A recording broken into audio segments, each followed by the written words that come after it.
Galicia para traballar por Galicia e seguir traballando por este país. Ui, que era fácil. Buenas noches.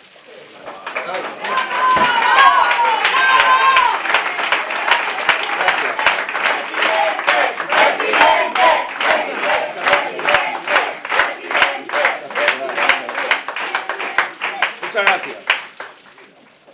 Y este micro, sí. Cando queirades, a maioría dos sectores productivos galegos están lamentablemente.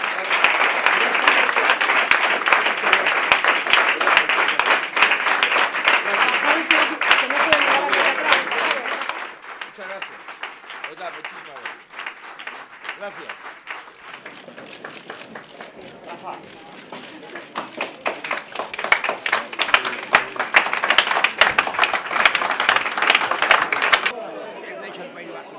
Estamos en Marisa. ¡Yepi!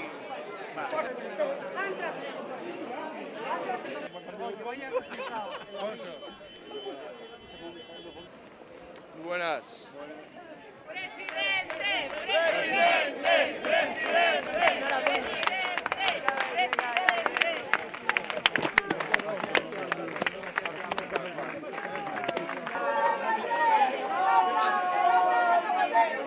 Ahí me gusta. Viva el sector rural. ¿Cómo estás, profesor?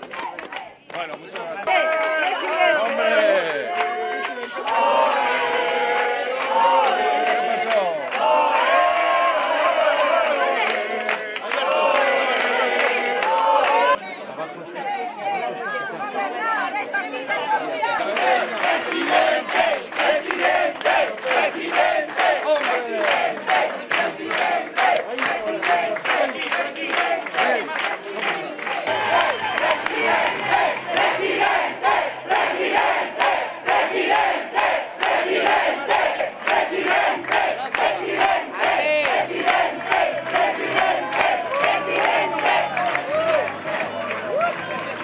Estás en mi plano, te quito. ¡Debate, presidente!